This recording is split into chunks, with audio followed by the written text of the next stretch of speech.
Hi, everybody. Welcome to Busy Living Sober. Busy Living Sober. Busy Living Sober. It's Elizabeth Chance and host of Busy Living Sober. Welcome to my show. It's episode 382. You have me on a Wednesday instead of a Monday. Isn't that fun? I'm changing things up. So many things are going on. I just want to fill you in on. For one, I found out I'm in the top 3% of podcasts in the world. Who would have ever thought? And I thought of quitting so many times. And here I am. I keep going. I keep going. I keep going because of you guys and my listeners. And I love you all. And if you're listening for the first time and you like my show, please subscribe. I'm on YouTube, Spotify, iTunes, iHeartRadio, Alexa. I had to say that a lot because she's in the house. But go subscribe to my show if you like it. And if you could also give me a rating on Apple Podcasts and go in and say you listened to my podcast and that you liked it or didn't like it, whatever it is, but please, if you could give me 5 stars, it'd be awesome. Thank you so much for listening and being here today. So there's so many things I want to talk about. For one, my heart goes out to Israel. Now, I don't know how many of you know this, I don't know how many of you know that I am half Jewish. I don't really talk about it all the time, but my dad's Jewish. And my grandparents were Jewish. My uncle's Jewish. My cousins are, that's my father's side of the family. My mom's side is Irish Catholic. And I was raised Catholic, but left the Catholic Church 100 years ago when my kids were little and raised my kids Episcopalian. But I've always had a soft spot in my heart for Judaism just because it's part of me. And I actually even started a Kabbalah class yesterday to learn about the one religion that started all of them. And what I've learned so far in the one class and with doing all the meditation and yoga and all that I do, everything I do, and I read I actually have a real Bible. I have 2 of them. I was just reading one actually before I came on here today. And the bottom line is we all need more love. And what I've learned most recently from the guests that I've had on the show is, this black and white idea needs to go away. And it's really kind of weird because when I was drinking, it was black or white, good, bad. There was nothing in between. There was no color. There was no color in between. There was no gray. There was no anything. It was just either you're good or you're bad. And because of the way I drank and what I did in my life, I always thought I went probably more in the bad category than I did in the good category. I know now that is a lie. I was not ever bad. I think bad is maybe Charles Manson, who I also think was sick. I think the Hamas are bad, but I think most of us out there walking on this planet are living in those colors in between, right? We all live in those colors in between. And when we were born, we were given this ability to make choices, and given choices when we're drinking, at least when I was drinking, there weren't any really, I couldn't make a choice because my brain was inhibited, right? Because I had put this drug in there that then changed my perceptions. It changed my thinking process. I made choices that I normally wouldn't make. And I did that because I was drinking, and that's what alcohol does. It's a spirit. And I've been talking about that a lot to people. Like, it used to be called the wine and spirit store. It still is in Pennsylvania. But it's a spirit. So liquor is a spirit. It changes you. It changes it changes like everything. It's your soul changes. It gets kind of masked over. I also like to compare it to an old stained glass window. When you walk into a church and you see an old stained glass window in a church and you're like, oh my gosh, I know there's something beautiful back there. And that's how we all are. But when we mask ourselves with drugs and alcohol, that light can't come through. That spirit has taken over. The spirit of God, Allah, Buddha, whoever it is that you follow and you believe in, and maybe if you don't even believe, the spirit then becomes this other thing, alcohol or drugs. And it doesn't feel good in our hearts. And right now, what is going on in the world is so frightening, right? It's so frightening, and it's filled with fear, and it's filled with anger, and it's filled with uncertainty, and it's filled with this sense of like, how is this happening in our world today? How is this happening? I mean, we can get down to the nitty gritty of it, finances, money. It all starts with money. And, when our President Biden decided to give $6 billion to Iran and it went straight to Hamas, and then they came in and did what they did to the people of Israel, that wasn't cool. No. As a coach and as a mom and as a human being, it's hard to digest all this stuff right now. I follow Ben Shapiro like he's my Tom Brokaw. Brilliant, brilliant, brilliant man. And I knew that he had been in Israel last week. And on my birthday, in fact, he had done a recording on October 5th on Thursday from Israel. And when I heard this happened, I was like, is he okay? Is he okay? Is he okay? I don't even know him, but I love what he does for me and for our community, our society, by showing us different things that aren't on the regular news, which I never watch the regular news. And him having this ability to talk to us in a way that was a man who had just been there with his family in Israel yesterday broke my heart. I mean, it broke my heart the way, and what he showed me on that screen was just so heartbreaking. And I have a lot of people that are just so heartbroken over what is going on, because I have a lot of Jewish friends. I have a love of Jewish people. Like, I love everybody. And it's just to think that somebody would go after one religious being is just kind of, there's no words for it. There's no words for it. And I had to say that today because it's been weighing on my heart, and it's been weighing on a lot of, friends of mine that I talk to every day. And it's so, I mean, I watched this reel this morning from Megyn Kelly, another person I watch. You can probably tell my politics by now, and that's okay. If you don't like it, you don't have to listen to me. That's up to you. But she had said, there was a mom that was on the phone with her two daughters in Israel, and she was at work or wherever she was, and her daughters were 16 and 12. And she called home and she was on the phone with them, and she could hear them breaking down the door. And her youngest daughter saying, "I'm too young to be taken."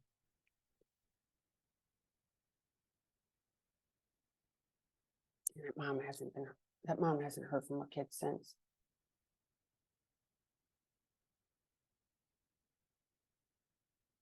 We're living in dark times. There's no ands, ifs, and buts about it. But knowing that you can find love in your heart, even if this stuff is going on, believing in something bigger than you. For me, it's God. Praying to God all the time that everybody's okay, that everything is going to be okay, that we're going to be okay. I've heard people say it's going to get a lot worse before it gets better. And if that is the case, do we drown our sorrows in drugs and alcohol and pretend that it isn't going on? Or do we decide that we're going to come together and we're going to let down that veil that we carry of anger and hate? Yesterday, this teacher is fabulous. David is his name. And he said, as human beings, we think negatively a lot. And we wake up in the morning feeling negatively. And I believe, by the way, this is all my opinion. This is not the opinion of anybody else. This is all my opinion. I think we wake up feeling negative when we don't feel safe. And I think these days, a lot of us aren't feeling safe. We're feeling like, what is going on? What is happening? My food bill went from being a normal amount of money to now being, oh my gosh. And my gas bill used to be, I didn't have to worry. I was like, I was okay. I at least knew I just had to get from A, B, C, and D, which was enough. Like, I had to raise my family. I had to get to my job. I had to do what I had to do, and it was okay. But now you're like, what am I doing? How am I going to do this? Shit, how am I going to do this? How am I going to do that? And there's a lot of fear. And Jessie B, who I had on, Jessica Blanchard, who I had on Monday, you know, she put it bluntly. She's like, you know, what are we going to do? Are we going to lean into the fear? Are we going to lean into the faith? Are we going to do something to change it? We all can identify the problems that are going on in our world, right? We can all identify them. We all know what's going on, but we got to do something to change it, right? We got to come together and we got to change. We got to come together and love each other. Even if you don't believe my politics, it's okay, because you can hear them, because I hear yours.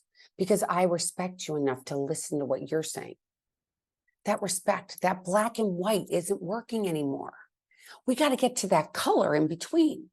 We got to get to this place where it's about loving each other instead of judging each other. We can't judge ourselves anymore as being bad or good. Like, are you a gray area drinker? I don't know. If I am so supportive of these women that have come out with this gray area drinking and this zero proof or whatever they're doing. I think it's fabulous. For me, that wasn't an option when I was getting sober. I think that's great. If you've decided that you don't have a good relationship with alcohol, but you don't want to say you're an alcoholic, cool. But you decide that you don't want to drink anymore, that's cool too. What are you going to do it? You need a community. No matter who you are, you need a community. It doesn't matter if you're an alcoholic or not an alcoholic. You need a community. You need people around you that love you. Where's that start? By loving ourselves. And it is so hard. I mean, I'm going to be totally honest with you. I got up this morning, you know, things are whatever they are in my personal life. And I'm doing what I can to walk through this. I don't know what it's going to look like. I don't think it's so easy to extricate ourselves from situations as it used to be. I've got to be honest. I have to be transparent. I have to be authentic. I have to be who I am. So I woke up this morning and I was filled with this fear again, fear. And I'm like, oh my gosh, I just want to feel loved, because I've heard all this stuff about loving everybody. I'm like, how do you love somebody that pisses you off? How do you love somebody that's let you down? How do you love somebody that isn't doing what you thought that they were going to do? How do you love somebody like that? How do you do it? I know we're supposed to. How do we do it? How do we not feel like I just want to judge this person? I just want to take them down. I just want to walk around and be pissed off all the time because I'm mad that this person isn't what they said that they were. I want to be mad because this person isn't doing what I told them to do. I want to be mad because my kids are doing what they're doing. I want to be mad at this president for what he did. But being mad does nothing. It does nothing. They win if we're mad, because we can sit here and hold this anger and this resentment in our hand like a really hot rock. And what is it doing? It's burning us and it's hurting us. It's not hurting the other person. It's about us. It's about our insides. It's about getting inside of here and being real and being honest and being transparent and go, okay, if that's how you want to be, that's how you want to be. If that is how you want to act and that is how that individual wants to do their thing, I don't need to be angry about it anymore, because they're going to do them. My favorite line ever, Henry Chance gave it to me. You do you, boo-boo. You do you, boo-boo. You do you, boo-boo. But I've got to take care of me. And where does that start of me finding my authentic self? What is in the way of finding who I am, right? We get to this, we get to and I'm just going to use, because we're in fall right now, not really in Florida, but and everywhere else. Where I used to live in the Northeast, everywhere else, it's starting to be fall. It's getting a little chillier. You go out to your garden, you see something that has died, and you get there and you're like, oh my gosh, this flower died, or this, whatever plant it is, it's died. And you go to it and you start to pull back the leaves, and you pull back the leaves, and you pull back the leaves, and then you go a little bit deeper and you kind of go around the plant and you're like, what's going on with it? And then you go down and you see that the roots, like there's something going on with the roots. And you pull it out and you look at it. That's how we are about our problems. That's how we are about these resentments. That's how we are about these things that are holding us back from loving. There's this thing, there's these roots, there's something deep inside of us that we got to get out. And there's so many ways to get it out. You know, you can go to talk therapy. You can go to a treatment center. You can find somebody to walk through it with you, a coach. You know, I went into coaching because I love to help people figure out what those root causes are and look at it And it's hard. It's so hard. It is so hard. This is not an easy feat, and it takes a long time. I mean, I'm sitting here 17 years in, and I'm still finding things in here that I got to pull the roots out and look at.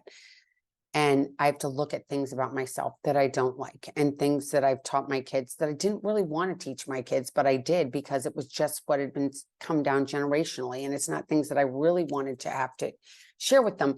I didn't want them to have to endure the same things I had to do, but it's just human nature that it happens. And until we get to this place that we're willing to go, okay, I can see that now. I see that thing that's inside of me with its yucky roots, and I got to pull it out, and I got to look at it, and I got to accept it for what it is. And my only ability is to change it. And I change it one day at a time. I change it in that day, and I can screw up many times in that day. But David yesterday, my teacher said, but you take a pause and you look at it. So when we're not feeding our soul with alcohol and drugs, we can take that pause. We can go inside of ourselves and say, all right, I see this thing that's causing me anger. I can see this thing that is standing in my way of light, of the light, as I'm pointing towards the sun, if you're listening to this on a podcast. The light is the hope. The light is what feeds us. But when we have something that's blocking our light, a resentment, a dislike in someone else, the inability to love.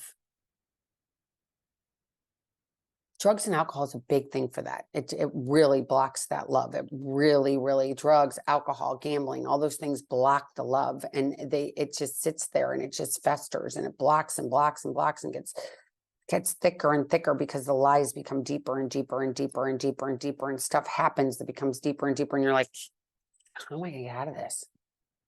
I am so deep in this. I don't know how I'm gonna get out of it. And you get out of it one little step at a time. The first step is acknowledging that that's there, that that's blocking you, that's blocking you from the sunlight. You're like, what is it? Why am I going black and white? What color is this? It's blocking. What is it something that's dark brown that's in there? Is it orange? What is it?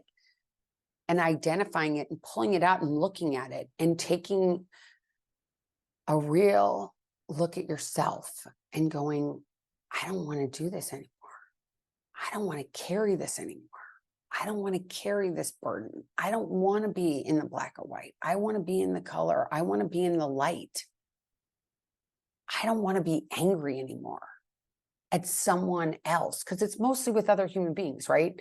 I think we'd all be happy if we were just by ourselves, but that's not happiness. God didn't make us to be alone. God made us to be with others. We're in communities. We're in neighborhoods. We're in society.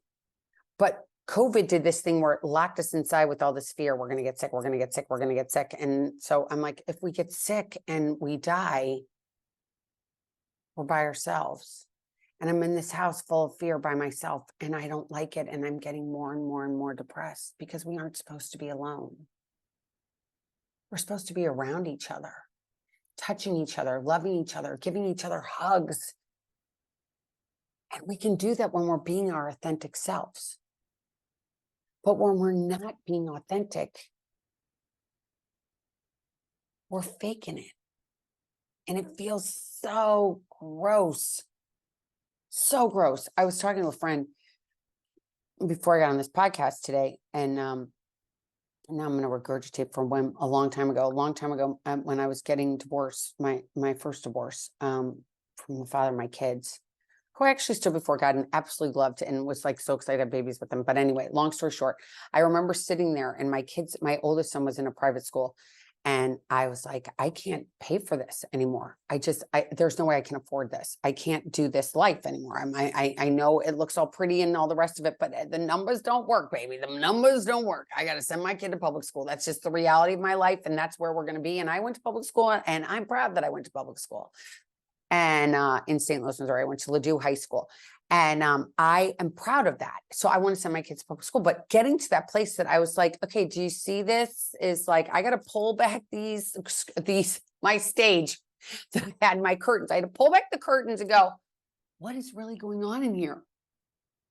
Can I really afford to do this?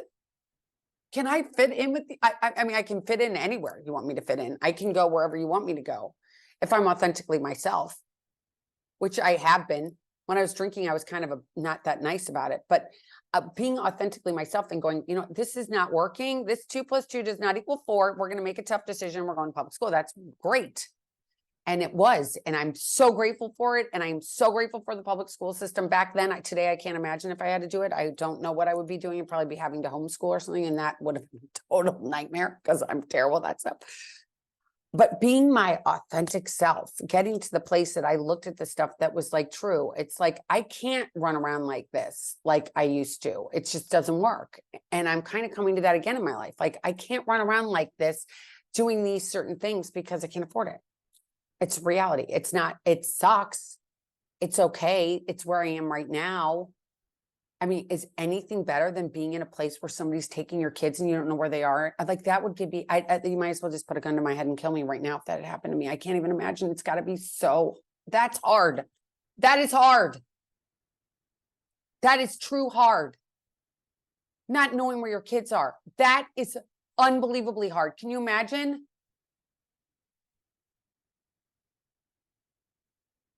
We need to love each other.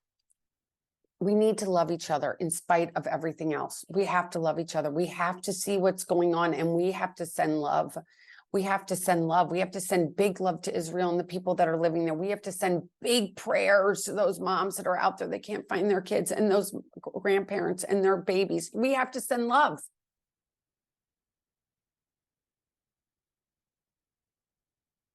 The people that did it are going to get what they deserve. I don't think I know they're going to get what they deserve. I already know it. It's like you poke a bear, it's going to come back and bite you. It's just reality. You go and you're evil, you're going to get something that's going to bang you on the head. I support that all the way. I know this is that when we are in our lives, and today in 2023, and I'm recording this on October 10th, not October 11th. I'm going to put it up tomorrow morning. I know we need to love each other. And whatever that looks like, when I was interviewing Jessie B, and she was talking about her daughter who couldn't get Narcan, and Narcan cost $50. And she was like, all I want is my baby to live. We all can relate to that. We all can relate to that. And somebody loves you somewhere. You know that. You know that somebody loves you somewhere.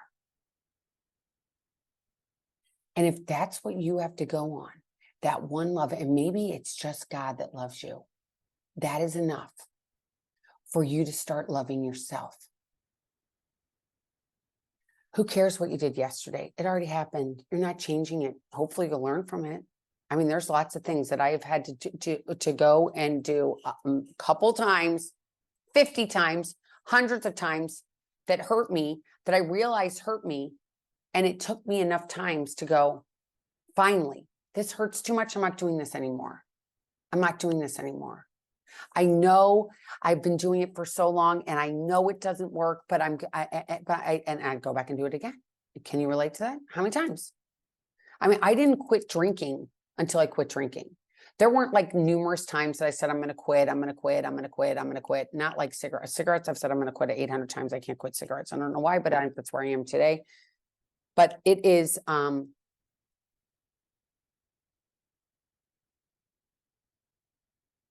it's hard to finally say, I'm done. I want to change. It's hard to get to that. I'm going to tell you, it's hard. It's not easy. But when you finally get there, you need to get there with love in your heart. You can't get there if you got somebody who's like, you got to do this, you got to do that, you got to do this, you got to do that. Well, I am like a born person that says, I got to do something. No, I don't. I go, no, I don't. I can do it my way. I can tell you the only thing that worked for me was abstinence. I mean, that's just it. It's just like, it wasn't like I could go do all these other things. And I have to tell you, all these non-alcoholic options that are out there today, if you want to quit drinking and you want to still feel cool. I mean, I watched somebody, we were at an Eagles bar here in Delray on Sunday, and a gentleman I know who's sober comes in and he's like, I'll have a Heineken Zero. I'm like, okay, good. Look, he got something for himself that made him feel comfortable in that environment. For me, I had sparkling water. It was club soda. That's all they had in that one of those things, those gun things. And I had that with a lemon. But if you go to this was just kind of like a hole in the wall bar. But if you go to, I don't really like going there, by the way, but I just went because friends wanted to go. But getting something that makes you feel good. And this all takes time. I mean, I know you probably all are going, oh my God, she's 17. I'm in my 18th year of doing this. She already knows what to do, but I don't forget what I did. I don't forget the mistakes that I've made, that they really weren't mistakes. They were lessons. And a lot of them were painful. And I don't wish them on anybody, but it's through the pain that we grow and we go to the next level. We go to the next level. We go to the next level. And we work hard enough on ourselves that we take this minute to pause and go, I don't like that feeling. I'm going to change. I'm going to change. I'm going to change. And change isn't easy. I've said this many times in this podcast today. It's not easy, but you're worth it.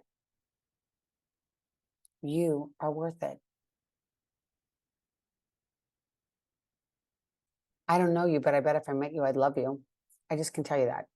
I love human beings. Unless you're really a horrible person, I get bad energy from you, which I do sometimes. I've been at places where I'm like, oh, that energy and my energy just do not mix. It's okay. It's okay. But you do you, boo-boo. You're good over there. I don't really want to get involved. And that's okay. Because I made that choice for me. I was like, that's not going to work for me. Because I'm awake. I'm awake. I can feel the feelings around me. I can sense things. I know that it's like, okay, that person and I are not going to mix, and it's okay. So I'm going to wish you the best. Good luck. God bless. Keep walking. I'll walk over this way. That's okay. It doesn't mean I'm mean or they're mean. It's just our energies don't match. It's okay. It's okay. Maybe they will in the future. They just didn't at that moment. Nothing's forever. That is the truth. And we're all evolving. And it starts with love. And it's hard to love if you're feeling hurt and you're feeling like somebody's done something to you. But the only person that can let that happen and let that into you is you. You take care of you. You love you. You protect your soul and your heart. And you decide who you're going to let in. But it's hard to do when you don't know who you are. So for me, it took a long time. I had to figure out who I am, what makes me tick. Give yourself that gift. Give yourself that gift. Because I can tell you this, you're not alone. You are not alone. And you got this. You can do this thing called life. I promise you. And you can go from black and white to the color. Give yourself that gift. Give yourself the gift of going, I'm okay. For this minute. And I'm going to be okay for the next minute. I'm not in tomorrow yet. I'll get there. But today I'm just going to be okay in this minute. And sometimes I'm going to have to pause because it feels really uncomfortable. And that's okay. But feelings aren't facts because they change all the time. I hope you enjoyed today's episode. I will be back on Monday with another guest. Actually, I'm doing a fun thing on Monday. I have a fun thing. I have a fun person coming on, and it's going to be fun. And really probably, maybe it's going to be a little deep, a little bit about relationships, just a little tease for next week for episode 383.